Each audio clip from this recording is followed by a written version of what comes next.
Ever walked into a room only to completely draw a blank about why you went in there? Or maybe you've spent 5 minutes hunting for your spectacles, only to find they were perched right on top of your head the whole time. Sounds familiar, doesn't it? We usually just laugh these moments off, blaming them on tiredness, stress, or simply having too much on our plate. But what if I told you that sometimes these aren't just charming quirks of forgetfulness? What if they are the first, faint whispers of a far more serious problem? In this video, we are going to break down the subtle but crucial signs that separate normal, everyday forgetfulness from the earliest symptoms of dementia. You'll learn exactly what you need to look out for, helping you avoid the potentially devastating mistake of ignoring the crucial signals your brain is sending you. Stay with us until the end, and you will understand why knowing these symptoms could fundamentally change the future for you or for someone you love. Do let us know in the comments if you've experienced these moments where your mind just seems to go completely blank. Before we dive into the details, let's get one crucial thing straight. What exactly is dementia? Many people assume it's simply a synonym for Alzheimer's disease, or they dismiss it as just a touch of senility. But that's not quite accurate. Dementia is not a specific illness itself. Rather, it is an umbrella term that describes a collection of symptoms linked to the decline of memory, thinking, and other cognitive abilities. Think of it as that umbrella under which various diseases hide. Alzheimer's disease is certainly the most common, but it is by no means the only one. The most important myth we need to debunk right now is this: significant memory loss is not a normal or inevitable part of aging. Yes, as we get older, we might find ourselves retrieving information a little slower. But dementia is a disease. It destroys brain cells and actively interferes with the ability to lead a full and meaningful life. Grasping this distinction is the first and most critical step, because the sooner we spot the issue, the more options we have available to slow its progression and adapt effectively. The first, and perhaps most widely known symptom, is memory loss that genuinely disrupts your day-to-day routine. But what does that actually look like? We're not talking about forgetting the name of someone you know, only to have it pop into your head an hour later. That happens to all of us. The real warning sign is when someone forgets information they've only just received. For example, they might repeatedly ask the same question during a single conversation, genuinely unaware that they've already been given the answer. Or they might completely forget an important meeting or event that took place just the day before. Another key indicator is a growing reliance on memory aids. If someone used to be able to keep everything in their head, they now constantly need sticky notes, phone reminders, or assistance from family members just to handle tasks they managed easily before. Visually, think of it this way. There's a big difference between a library where you simply can't find the right book on the shelf and a library where that book has been completely burned, meaning it simply no longer exists. That's exactly how memory works with dementia. The information isn't just temporarily misplaced, it fundamentally fails to stick in the first place. This, understandably, creates a constant feeling of confusion and deep uncertainty. The next key symptom, and one we often overlook, is real trouble with planning and solving everyday problems. This isn't simply a matter of being lazy or unwilling to tackle complex tasks. It's a genuine loss of the ability to focus and carry out a sequence of actions. For example, someone might find it incredibly hard to follow a familiar recipe, even if they've made that dish countless times before. They might confuse the steps, add ingredients in the wrong order, or perhaps forget vital components altogether. Another typical example is managing household finances. Paying bills, keeping track of the budget, filling out official forms. All of a sudden, these become insurmountable tasks. They might make simple errors in arithmetic, forget to pay important bills, or conversely pay the same bill twice. This isn't just making a mistake because you were distracted or tired.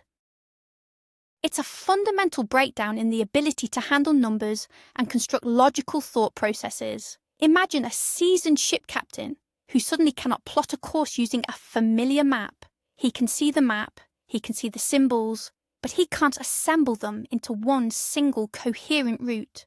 In the same way, a person with early dementia loses the ability to navigate the world of everyday tasks.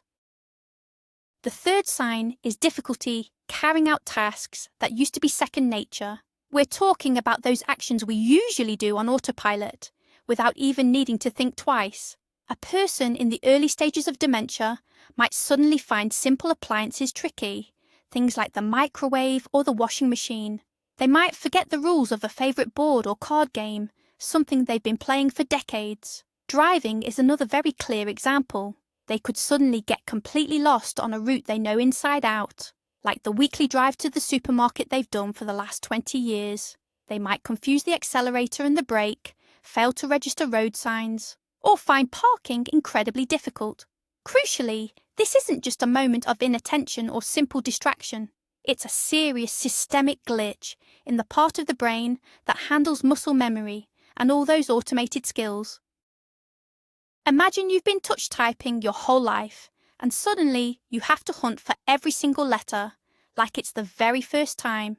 The sense of confusion and sheer frustration in that moment is absolutely overwhelming. This is exactly what people experience when facing the loss of these familiar skills, and it deals a huge blow to their self-esteem and their sense of independence.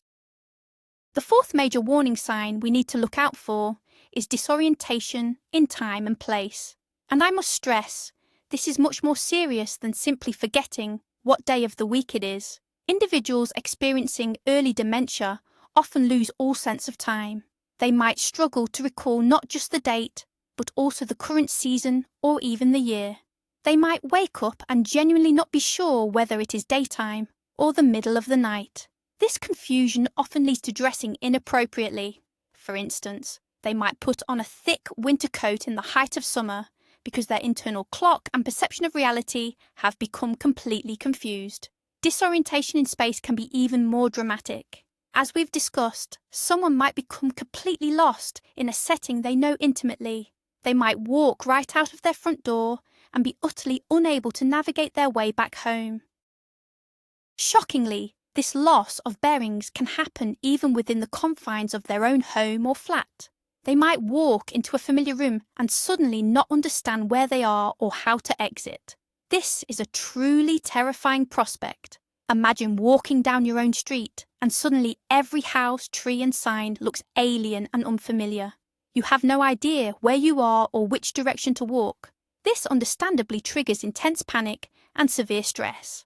Episodes like these are usually the critical point that prompts a visit to the GP, simply because they are incidents that can no longer be easily dismissed as just getting a bit tired or having an off day. The fifth sign, or symptom, is linked to vision and perception, and it's surprisingly subtle. We're not talking about standard eye problems like cataracts or short-sightedness. This is about how the brain interprets the visual information it receives. Someone might start having trouble reading. They can see the letters clearly, but they struggle to put those letters together into words and grasp the meaning of what they've read. They might also struggle to judge distances, identify colours, or recognise contrasts. This leads to significant problems in daily life. For example, they might start spilling drinks because they misjudge the distance to the edge of the table, or they might trip on stairs because the steps seem to blend into one another. Another striking example is difficulty recognising faces and objects. They might look directly at a family member and simply fail to recognise them for several seconds. Or they might look at a common item like a clock or a watch and not understand what it is or what its purpose is.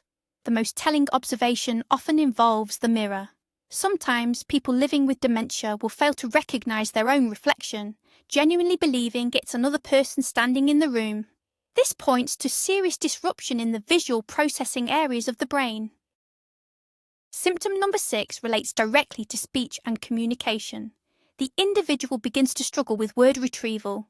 While speaking, they might suddenly pause mid-sentence, genuinely unsure of how to continue their train of thought.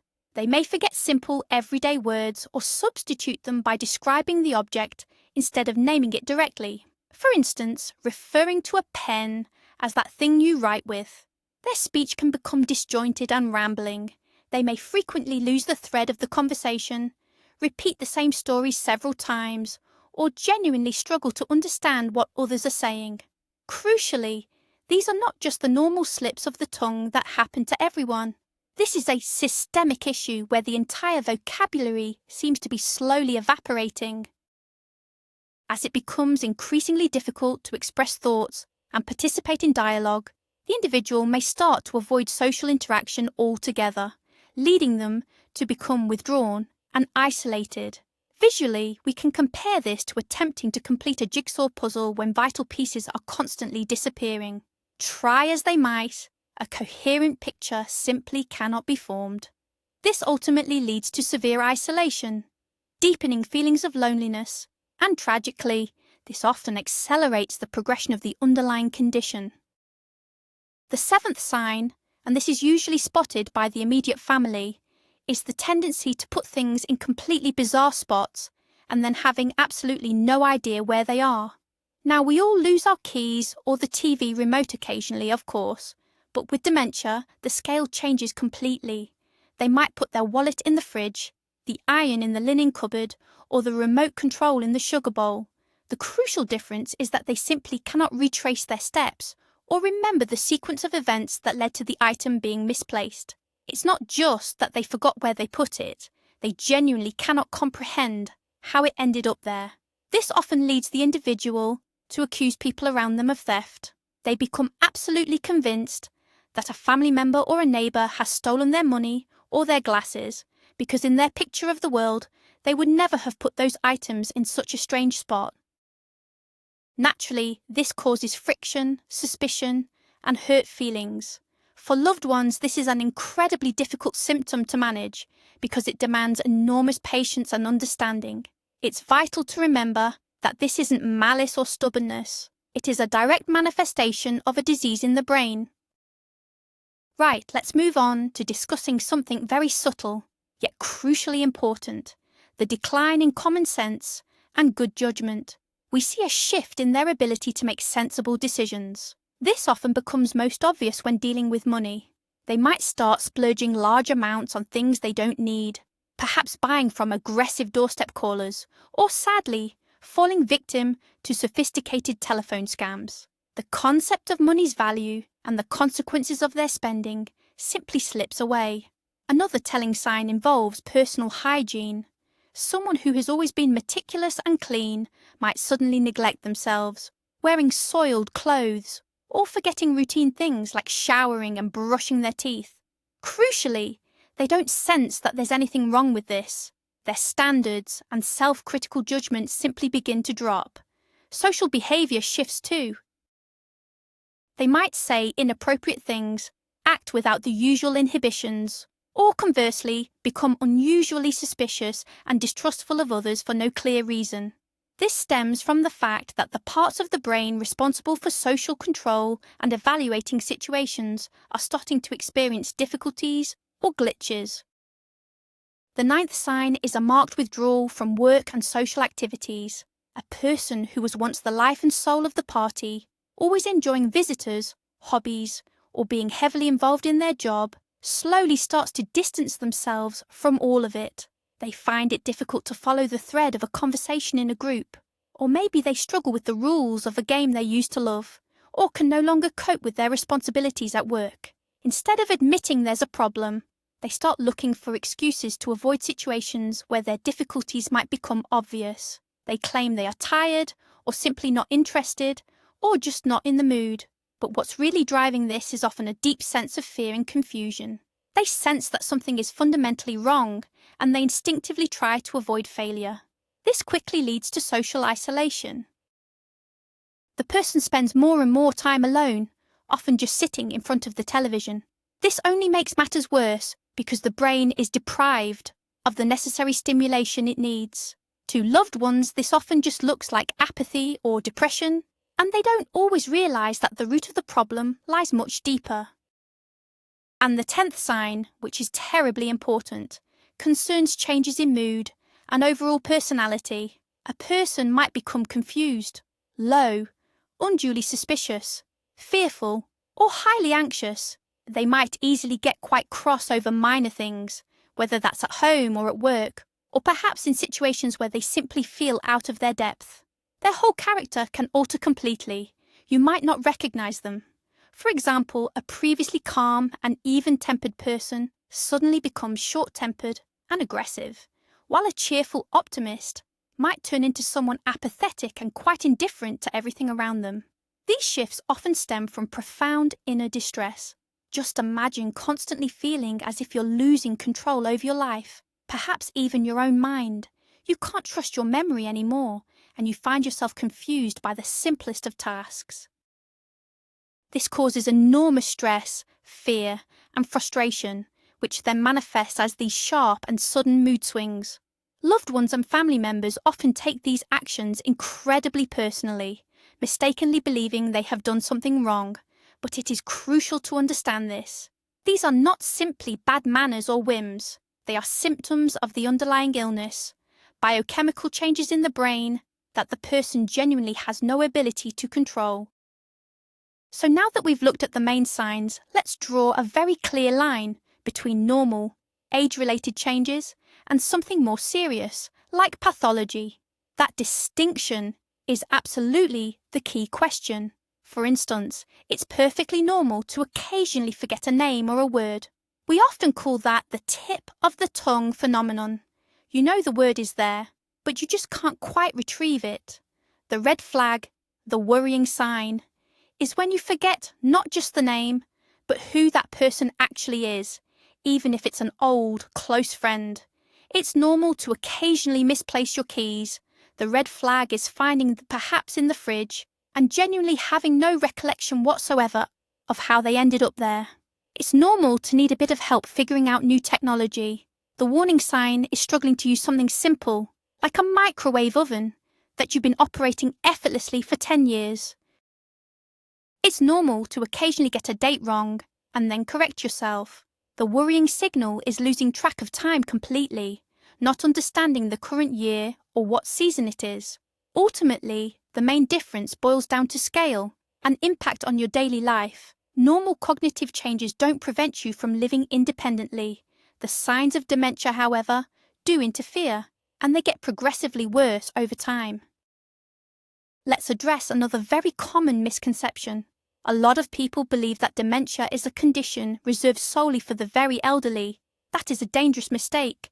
While the risk certainly increases significantly with advanced age, dementia can start in your 60s, your 50s, or even as early as your 40s. When this happens, it is known as young onset or early onset dementia. This form is particularly insidious because neither the individual, their family and friends, nor even medical professionals are often prepared to suspect such a diagnosis in someone relatively young. All the symptoms, the forgetfulness, the irritability, the struggles at work, are frequently dismissed as stress, midlife crisis, depression, or anything else, but crucially, not as an underlying organic brain disease. As a result, vital time is lost. An individual may lose their job or severely damage family relationships long before a correct diagnosis is finally made.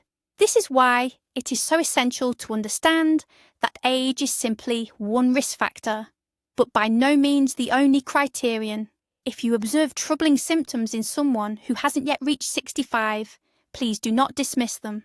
This could be a case where vigilance and prompt attention truly make a critical difference. Another very common misconception we hear is the idea that if your parents had dementia, then you are absolutely bound to get it yourself. Now, genetics certainly plays a role, but it's not the terrible death sentence that many people imagine. It is true that there are some extremely rare, genetically driven forms of Alzheimer's disease, which pass through families and tend to manifest quite early in life. However, these represent only a tiny fraction of the overall cases. In the vast majority of situations, we are dealing with what is called the sporadic form. Here, genetics is just one of many risk factors. We also look at lifestyle, the health of your cardiovascular system, your level of education, and various other aspects. Even having a specific predisposition gene, such as the APOE4 gene, only slightly raises the probability. it absolutely does not guarantee the development of the illness. Think of it like a hand of cards. You might be dealt a slightly poorer hand, but the way you choose to play those cards makes all the difference in the world. So, genetic fatalism really has no place here. Quite the opposite, in fact. If you know that dementia has run in your family, this should serve as a powerful motivation for you to adopt a healthy lifestyle and pay particular attention to proactive prevention. Many people assume that because there's no cure for dementia, there's no real point in getting a diagnosis. That's actually a bit of a misconception. It's certainly true that currently no medication exists to fully cure Alzheimer's disease or halt the progressive damage to our neurons. But that doesn't make diagnosis pointless at all. Firstly, we do have treatments available that can temporarily slow down the development of symptoms and significantly improve the quality of life, especially in the early stages. This can offer the individual and their family precious extra years of meaningful, fulfilling life. Secondly, and this is crucial, not all cognitive impairment is actually irreversible dementia. Sometimes the underlying cause might be something treatable, like depression, a vitamin deficiency, such as B12, thyroid gland issues, or even side effects from other medications. These conditions are often completely reversible. Catching the right diagnosis early means it's possible to fully restore cognitive functions. This is why it is so important not to try and diagnose yourself. You must speak to your doctor, your GP. They will conduct a thorough examination and ensure all these other possible causes are ruled out before confirming a diagnosis of dementia. Let's have a chat about what we can do to reduce those risks. Preventing dementia isn't about finding a magic bullet. It's about taking a comprehensive, holistic approach to our health. And ideally, we should start as early as possible. Experts often tell us, what's good for the heart is good for the brain. So, the first crucial step is managing your cardiovascular system. You must keep a close eye on your blood pressure, cholesterol levels, and blood sugar. Conditions like high blood pressure, diabetes, and atherosclerosis damage blood vessels, including the tiny ones that feed the brain. This significantly raises the risk of both vascular dementia and Alzheimer's disease. Regular physical activity is the second crucial element. Aerobic exercises, things like walking, swimming, or dancing, improve blood flow to the brain. They also encourage the growth of new neural connections and can even increase the volume of the hippocampus. That's the area of the brain responsible for memory. You only need 150 minutes of moderate activity each week. That really isn't much time at all, but the payoff is absolutely enormous. We shouldn't underestimate the power of simply keeping moving. Now, the third crucial pillar of prevention is, of course, your diet. The Mediterranean diet, in particular, has been repeatedly shown to be incredibly effective when it comes to keeping our brains healthy. So what exactly does this involve? It means focusing on more vegetables, fruits, berries, whole grains, nuts, pulses, and that all-important fish, rich in omega-3 fatty acids, and cutting back on red meat, sugary treats, pastry, and heavily processed foods. The antioxidants found in those brightly coloured vegetables and berries actually shield your brain cells from the damage caused by free radicals. Meanwhile, those omega-3 fatty acids act as the essential building blocks for your neuron membranes. Now, this isn't about giving up all your favourite comfort foods entirely, but a steady shift towards healthier options will yield massive benefits. It's also vital to monitor your intake of B vitamins, specifically B12 and folate, or folic acid, as a deficiency in either can sometimes lead to cognitive issues. Try to view food not just as simple fuel, but truly as the medicine your brain needs. Point number 4, and perhaps the most fascinating aspect, is keeping ourselves mentally and socially engaged. Your brain, just like any muscle, needs a regular workout. The old saying, use it or lose it, couldn't be more relevant here. What does that mean practically? Well, it means taking up a new challenge. Maybe learn a language, try playing a musical instrument, or even give computer coding a go.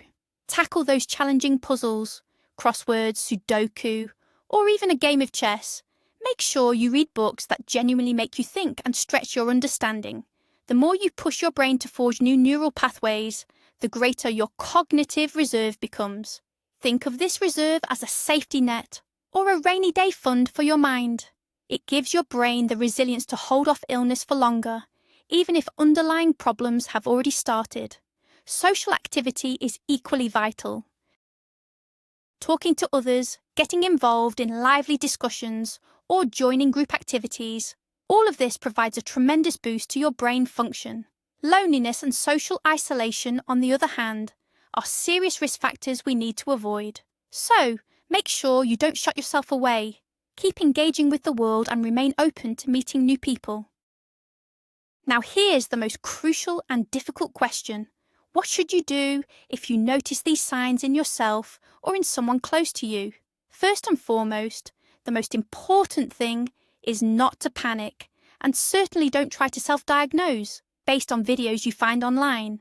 Your immediate task is to gently and tactfully encourage the person to see a doctor. The best place to start is always with your GP or general practitioner. They can carry out an initial assessment, review the medical history, and if they feel it's necessary, they will refer the person to a specialist, such as a neurologist or a psychiatrist. Crucially, you must avoid saying things like, "I think you might have dementia. We need to go to the doctor." That sort of direct approach is highly likely to trigger denial or even anger. It's much better to approach the subject sideways. "I've noticed you've been having a little trouble lately with your memory or your mood. Let's just go and get a general checkup. We can rule out things like high blood pressure or maybe a simple vitamin deficiency." The key here is to show genuine care and concern, not accusation. Be prepared for the person to deny everything you say. This is often due to a condition called anosognosia. That's the inability to recognize or critically assess their own condition, and unfortunately, it is itself one of the common symptoms of the disease. You must show both patience and persistence. So, what exactly happens during this doctor's appointment? Well, the specialist will start with a thorough chat. They'll ask you all about your symptoms, how long you've noticed them, any past illnesses you've had, and, crucially, what medications you are currently taking. It's ever so important that a close family member or friend accompanies you. They can really help fill in the gaps, as the patient might not remember every detail, or perhaps inadvertently downplay the extent of the issues. Following that, there will be some cognitive assessments. Please remember, these are absolutely not an exam. They are simply a set of specific tasks and tests, focusing on things like memory, attention, speech, and how you think. This helps the doctors properly and objectively assess the extent of any cognitive changes. The doctor may also arrange for routine blood tests. These are standard procedure to rule out other medical issues that could be causing the symptoms. They might also suggest imaging tests like an MRI or CT scan of the brain. These scans are crucial because they help us see if there are any physical structural changes in the brain, such as atrophy or shrinking in certain areas, which is often characteristic of conditions like Alzheimer's disease. This whole comprehensive approach allows the team to establish the most accurate diagnosis possible.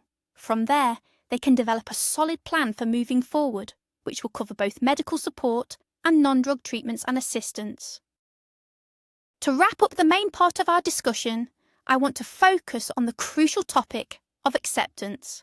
If a diagnosis of dementia is confirmed, it is a massive shock, not just for the individual, but for the entire family unit. It certainly marks the start of a long and challenging journey. But it is crucial to remember this. Life doesn't stop. It simply changes course. The modern approach to managing dementia focuses not just on slowing the progression of the illness, but equally on maintaining the best possible quality of life. There are countless practical strategies for adapting the home environment, making daily life safer and more predictable. And crucially, there are dedicated support groups for relatives and carers, offering both vital information and essential emotional support. An early diagnosis buys you something invaluable: time. Time to discuss the future, sort out legal and financial affairs, and handle crucial planning while the person is still fully able to make those decisions themselves. Time to learn new ways of communicating and connecting. Time to say the important things and to spend meaningful time together, filled with love and purpose. This isn't an ending, it's simply a new chapter. It's a chapter that requires courage, practical knowledge, and above all else, deep compassion and humanity from everyone involved. So, what is the central message, the key takeaway from everything we've discussed today?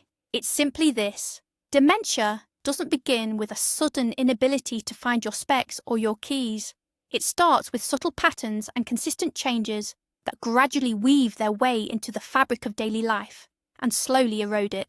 The most crucial shift in understanding this challenge is the realization that we are not helpless victims. Our lifestyle choices, diet, physical activity, and mental stimulation, these are not just buzzwords. They are powerful, tangible tools that can significantly reduce the risk, or crucially, postpone the onset of the illness. The most common mistake we make is simple dismissal. We attribute those early warning signs to tiredness, getting older, or stress, often losing precious time in the process. Remember, paying close attention to the details, understanding the early indicators, and seeking timely professional advice is not being alarmist. It is simply taking responsible ownership of your own health and the well-being of those you care about. Thank you for staying with this important video right until the end. If you found this information helpful, please do give us a thumbs up and consider subscribing to the channel. And critically, please share it with anyone you care deeply about. Now, I have a question for you. Which of the signs of dementia discussed today did you find the most surprising or the least obvious? Please share your thoughts in the comments below, as your perspective is genuinely valuable.